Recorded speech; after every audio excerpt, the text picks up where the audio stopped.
For great ideas and practical tools you can start using tomorrow to grow your business and separate you from the competition, you've come to the right place. If you're into B2B marketing and sales, then welcome to the one and only B2B Marketing and Sales Podcast. With over 60 and counting total years in the trenches of businesses small and large, they have a plethora of knowledge and experience that generate you more leads, capture more clients, ring up more sales. Well, doggone it, just make you more money. How about that? Always thought-provoking, yet dubiously entertaining. Please welcome to their respective microphones across 3 time zones, your co-ringmasters, the Dave Loomis, and not the rock star, Steve Miller. Our things. This might be a bad episode. Okay. What? Oh. There's no such thing. Did I say this might be a bad episode? Hey, everybody. No, you didn't. Hello. This is the best Steve episode Miller. ever. Oh, no. Oh, my gosh. Yeah. Okay, everybody. Yeah. Sorry. Pay no attention to what you just heard. Okay. This is going to be a great episode. This is Steve Miller, better known as Kelly's dad of marketing, gunslinger. Welcome to, I know I'm going to get it. I know I'm going to get it right. Welcome to the B2B marketing and sales. He stammered a little bit. I heard that. Hesitated. I heard that. I hesitated. Yeah, and with me, it doesn't roll right off the with tongue. me is my paisan in crime, Mr. David Mayo Loomis, better known as the Voice. Say hello, Mr. Loomis. Hello, Mr. Loomis. Ooh, I like that. Rowan and Martin. Dave Loomis. Yes, exactly. Say hello, Rowan. Hello, Rowan. Oh boy, that's a flashback. That's right. Way back, folks. Yep. And I was going through family memorabilia the other night while I was watching the Yankees get beat the Cleveland Guardians. Unfortunately, let's not talk about baseball. Right Yeah. Okay, sorry. No, go ahead and finish that. Right. Yes. Wow. You've got that was a biggie. So I was going through family memorabilia and I found that my grandfather had attended an event that Joe Kennedy had hosted. Wow. And one of the guests was his son, President John F. Kennedy. And the entertainment for the night was Judy Garland.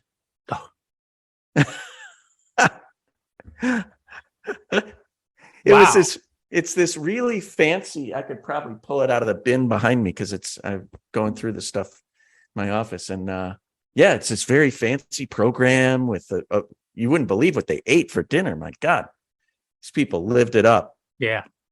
But of course, 90% of the people that we're talking to right now are going, Judy Garland? Yeah. Garland? And who's Kennedy? Her name is she had a name Garland? Right, exactly. Yeah. And who's called Dorothy in The Wizard of Oz? There are no Judy anymore. No one. No, but Judy. Yeah. So, okay. So what's that got to do with our topic today? Our topic is, what's your brand promise?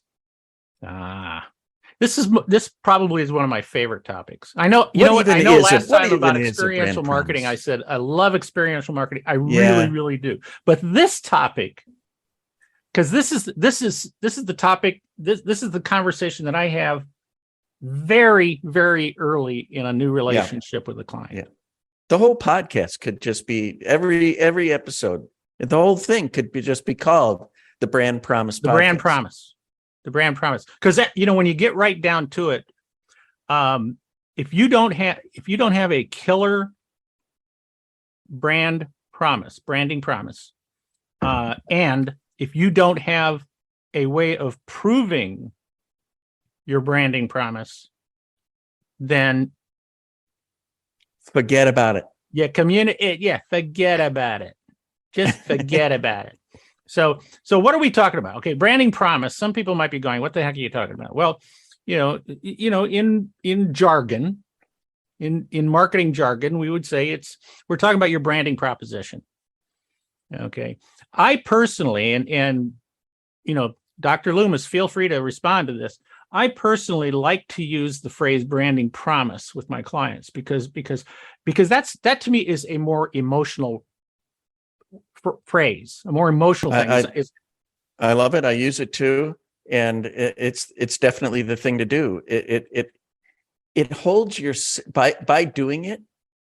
It makes you hold yourself accountable. Ooh, I like that. Doesn't it? Because Yeah. like when you make a promise to somebody, you don't want to break it. That's right. That's right.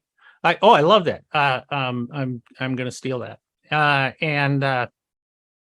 When you think about, I mean, you could also say that it's, it's a slogan, it's a tagline, it's stuff like that, because there are great examples of companies whose branding promise, right up front and center.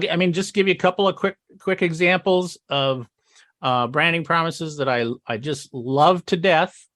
Okay, so the ones we all know about, okay, like Disneyland, is they call themselves the happiest place on earth. Okay, so that's what they're promising you, is that you are going to come to the happiest place on earth. That's their promise. Yeah. And now everything underneath it, everything walks the talk then. Yeah. Do you have to have a fancy slogan to have a brand promise? No, you don't. In fact, I will just share be with associated with something. It doesn't have to be a fancy. How about what would you say the branding promise of Volvo automobiles are? Well, we know it's one word. It's safety. How do we know that?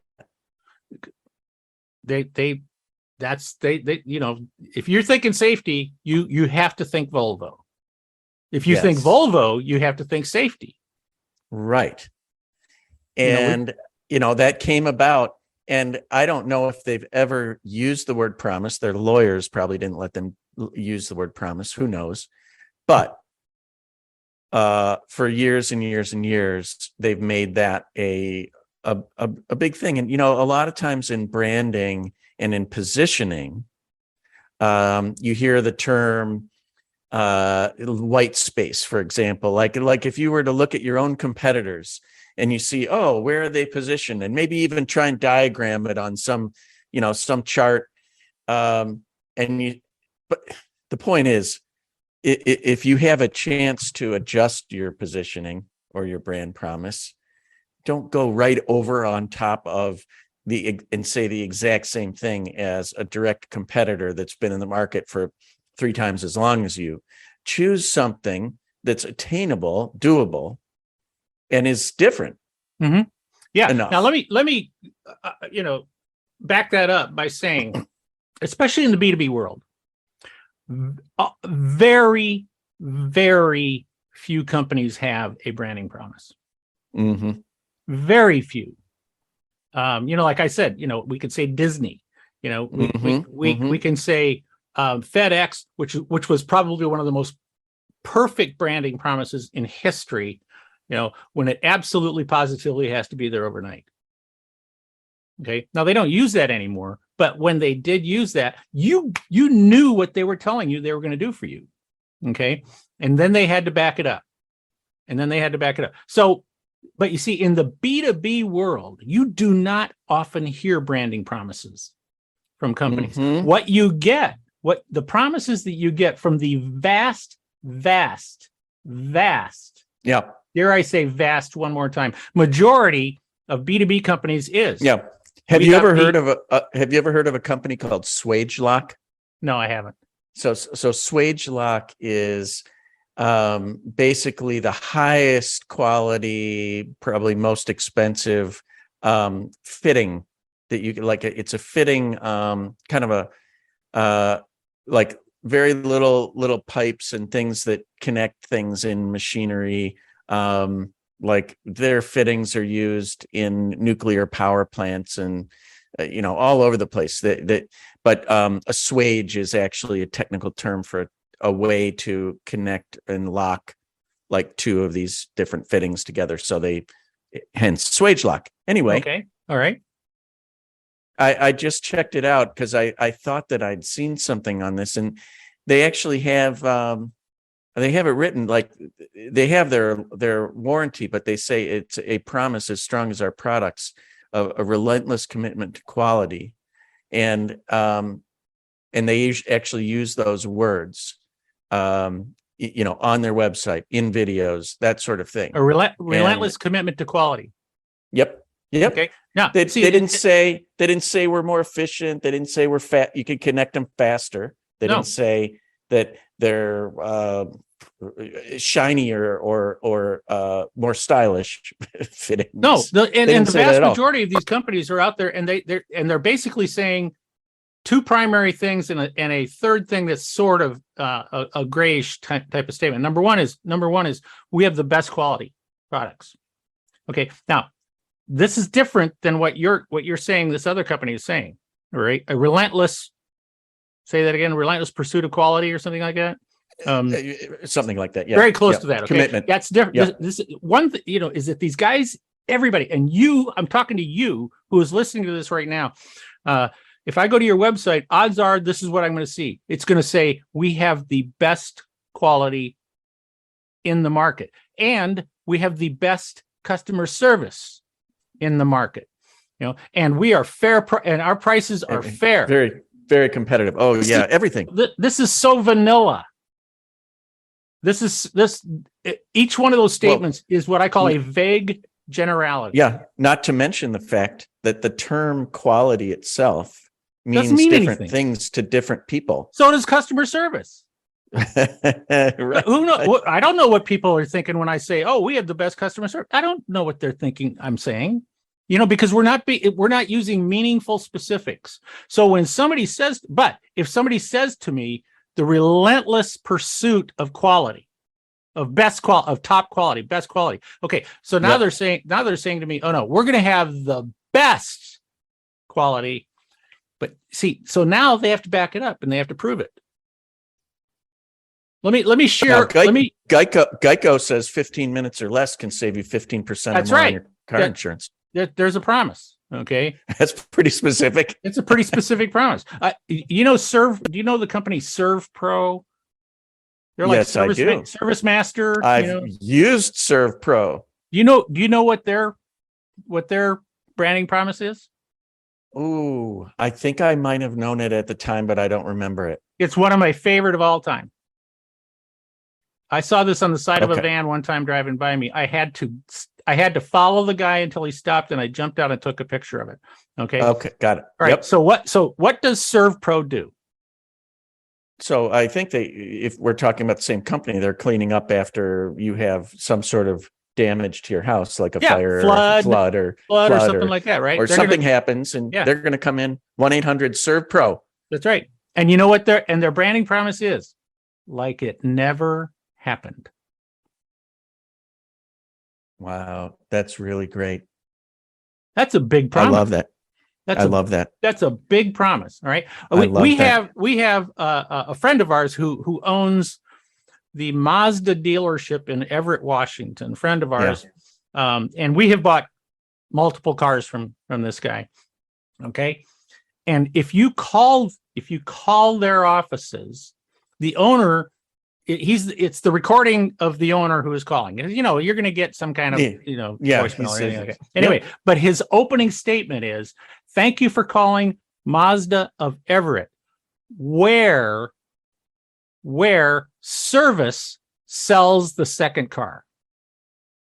That's great. That's their goal. That's their absolutely. Isn't that amazing? Isn't that great? There's a personal injury lawyer in Cleveland, and his last name is Misny, and he has a very distinctive look, but he also has sunk millions and gazillion dollars into advertising and billboards and things like that. And he's shown on the billboard, for years, just looking stern and pointing and saying, "We will make them pay." Ooh. And so he's done this for years. He has TV commercials, all that kind of thing. Today, I saw a billboard that was so brilliant. Now, I've met this guy too. He's a character, a great guy. actually. And this is wonderful because it actually makes the reader come up with the brand promise, because the billboard has him on it. And he says, "Hello, I'm Misney. You know what I do." And you read it and you're like, what does he do? Oh yeah. He makes you pay. He makes them pay. Makes them pay. Yes, exactly. And so it's not only you're just like, it's not going in one ear. See, and that's so good because he's forcing a callback exactly into your mind. And it's kind of smart. That's very that's a good really, that's like, as my I love it. As my daughter would say, #goals, which is, meaning like that's something to strive for, which is your brand promise should be so good that not only everybody knows it, that if you teased them to come up with it, they would answer it They would answer. They would answer it right. Yeah. So okay. So what is the point here? Because we're talking about branding promise as being to me, this is a huge thing when it comes to separating yourself from the crowd, being more successful, things like that. But as I said earlier, in the B2B world, very, very few companies make a promise like that, and that sticks in the people's minds. But it also sticks in the people's minds because then when you make a promise like a Serve Pro or like this attorney you're talking about, okay, that you have to then come up with proof to support your promise. Because if people have never done business with you before, if they've never purchased from you before, as Dan Kennedy says, his big question, the question that you need to be able to answer is, why should I do business with you versus every other opportunity available out there, including just sticking with what I'm already doing or doing nothing? Why should I pick you? So that's where the promise comes in. So you now say, and what do you say? We'll make them pay. That's my promise. So now you have to come up. You better make them pay. You have to come up with proof and show them all the circumstances where here's our track record. This many people came to us. We made them pay, and we made them pay this much. That's right. And wow, jaw dropping. Yeah, I'll tell you what, if I went to that guy's website and if he was like McDonald's, and if I were him, I would have stolen McDonald's thing, over 1 billion hamburgers served or something like that. If he was able to say, we have now passed, $1 billion that went to our clients. So on his website, it has him in a quote that says, "I have been there so many times before, and now I will be there for you and your family. Tim Misney, the man that makes them pay." Registered trademark. Yeah, he registered. Yeah, that's why he called me. He called me about getting registered and trademark, and he wanted to use it in all the college sports teams, and sell it to and brand it with college sports, saying, we'll make them pay, like as in the other team and that kind of thing. And no, I don't know. That's that's incongruent. I know exactly. You got to be congruent to your. You do. You see, and here's here's something about this that is important. A new client I'm working with right now, and they are in the manufacturing world, okay, and very expensive products that are custom built, everything like that, really big bucks, okay, and we have come up with a phrase that is real simple. There's nothing fancy. There's nothing fancy about this phrase. Yeah, that doesn't have to be, your promise does not have to be like some sort of, sort of complicated. No, cute. Thing. It doesn't have to be cute. It doesn't have to be humorous. Doesn't have to have a pun in it. It doesn't have to have a pun. I hate puns. Okay. And I think they're very punny. Well, you know what? You and Kay are going to get along really, really well because Kay is the pun queen of the world. And and I will tell you what the thing is that we came up with, and the thing we came up with is that and I won't say the whole thing because I don't want to give them away, but they are now basically saying to everybody in the industry, we are your steward. Okay. Yeah, that's great. We are your steward. So think of what the word steward means. From my research, from what I've talked to people and everything. Okay, well, let me ask you. Okay, when you hear the word steward, what is a steward? So I think of it as someone who's going to take care of me and serve me from beginning to end of a process, and make me comfortable, and just whatever I might need, the steward will help me get it. That's what I think of. I haven't looked it up, but that's I personally I would add another word in there that to me that really fits into why. Let's back up here. Okay, why do people do business with you? Is that a rhetorical question? No, I'm asking you. Why do people do business with a company? What's the number one reason? I thought you were asking about me personally. No. Oh, okay. Why do people do business with a company? Yeah. In general. What's the number one reason? They trust that they're bingo. That That's the word. That's the word. Trust. Okay. As we've all heard the phrase, okay, people do business with people they know, with people they like, and people they trust. Okay. Now, I always add there's a fourth one in there that I throw in and nobody else does, but you puns. are welcome to steal puns. Is it puns? Does it have something to do with puns? Yeah, it's pun. No. You're really close. Okay, there's a fifth one. All right. Okay. I also say not only do they do business with people they know, like, and trust, but people they remember. Yeah, you can't forget. If they don't remember you, it doesn't matter. But trust. Who was that person that I knew, liked, and trusts? I forget. Right. But I forget. Trust is the big pillar there. That's the big pillar. So we have to make people. We need people to trust us, right? So we got to prove to them our brand promise. Yeah, prove it. Yeah. Prove it, man. If you talk in vague generalities, forget it. Yeah. Yeah.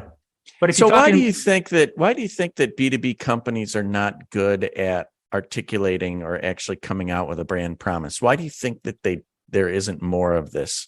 Because this seems obvious to you and me, and actually a lot of the best companies really do it.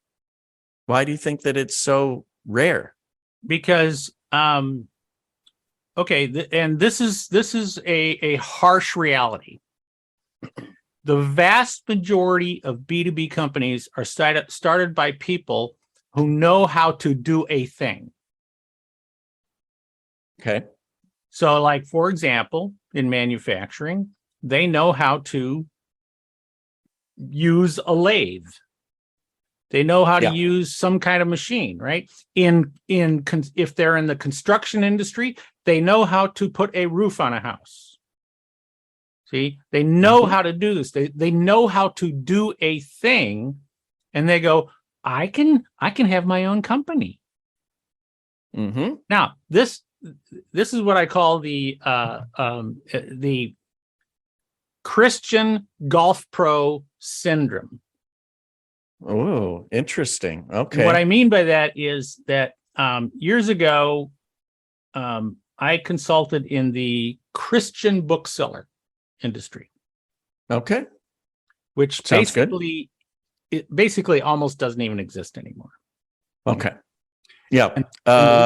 Tyndall House was a publisher. Yes, absolutely. Yeah. Yep. You know. Yeah. I did a little work with Tyndall there House. are huge Yeah. publishers Yeah. that are in there. Oh, Okay? yeah, absolutely. Yeah. But here's the issue with the retailers.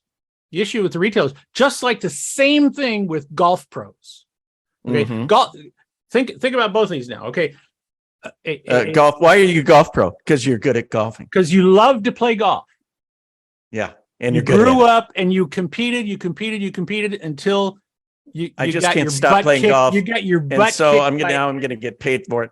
You almost made the pros, or maybe you did. I can't. but, I wasn't able to make the pros, but I still want. So I become a golf pro at a local club, country club, or a public course, or a store, or something like that. But you know what I don't know how to do? make a brand promise. I don't know how to run a retail store. You mean the pro shop? Yeah, I don't know how to run the pro shop. I don't know how to run the pro shop in the country club, the public course. I don't know how to run a shop at in a mall. I don't know how. you weren't trained for I'm that. a golfer. I'm a golfer. Same thing with Christians. And I can't tell you how many people I met, in the industry who came to me and they said, God told me that my mission would be to open a Christian retail store. Okay. And I used to say to them, I don't think so. But of course they don't want to hear that. No.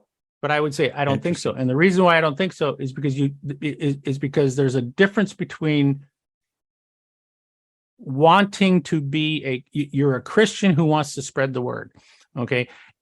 And being a business person who runs a, right. So back to the B2B. Yeah. Interesting. So back to the B2B. Exactly right. The brand promise, what you said, Christian golf course thing. So most of these people in B2B, that's who they are. They know how to make a ball bearing, or they know how to fix something, or they know how to do something. Yeah. Mm-hmm, right. Mm-hmm. But right. You know what? But business, the number one job in business, and I don't care who they are. And I say this to people all the time. I say, you are not in the golf pro shop industry. You are not in the Christian bookstore industry. You are not in the ball bearing, manufacturing industry. You are in the industry of marketing golf equipment. You are in the business of marketing Christian information, publications, and information. Yeah. Now that you know how to do it, you actually have to sell it. You're not actually in the business of doing it because you could do it, great. And if there was nobody to buy it because you didn't find them or explain it right or what have you, then you're dead in the water. Yeah. So really what we're doing is marketing things that we create, whether it's a product or service or what have you.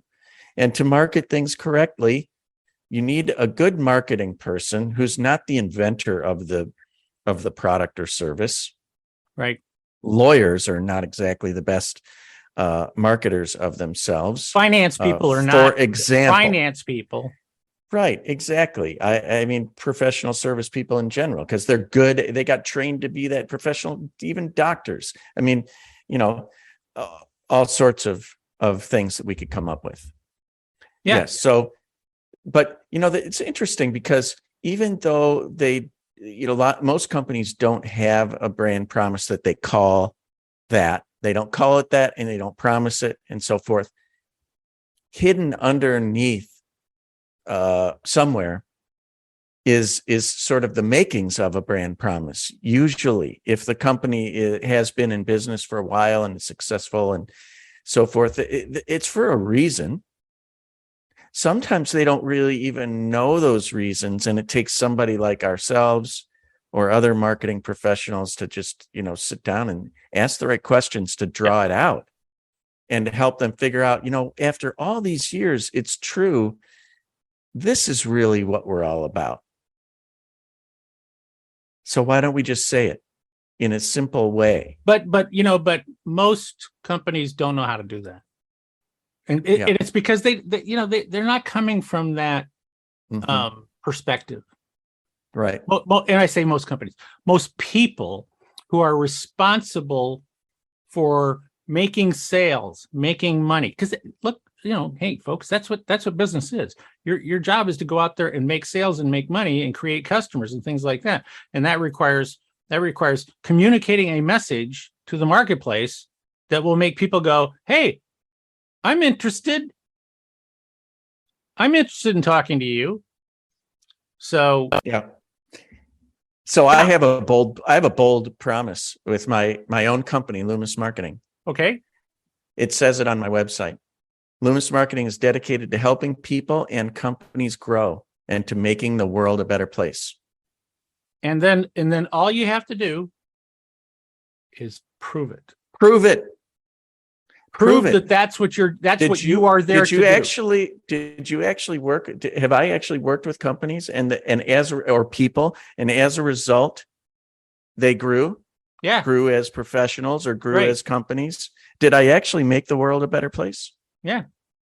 I mean, somebody that I meet on the street or at a meeting or network, they don't know. I could say that, but I do have to prove it.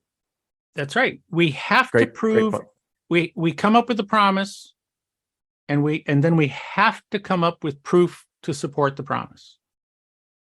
Okay. Now, of course, in the beginning, when you're brand new, that's tough to do. But after a while, when you've been around and you've got testimonials from people, and you've got people who are coming back over and over and over again, and they're referring you to other people, you know what? Now you're gathering the proof of your promise. Do you remember when Domino's Pizza came out? Oh, sure. Yeah. And what was their promise? Well, it's on my list. Okay. I keep a list of what I call my favorite branding promises. And see, I have mental telepathy, so I can't see your list. We know what it says. I usually, yeah, exactly. I just figured it was. So I just thought I'd bring that one up. 30 minutes or it's free. Okay. And for they had to stop doing it because too many of their drivers were getting into accidents, and it was great while it lasted. I was on the receiving end of a lot of them, and yeah, me too. I almost never had to pay because, I mean, we sort of wished that they were like 30, it was 35 minutes or whatever, but it wasn't. They did it. They did it. Yeah. Yeah. No, it was a fantastic promise, but it became very difficult for them to live it. Yeah. Okay. Which is why they had to stop using that. But it's a perfect example, just like the FedEx one is. Texas Roadhouse Restaurants.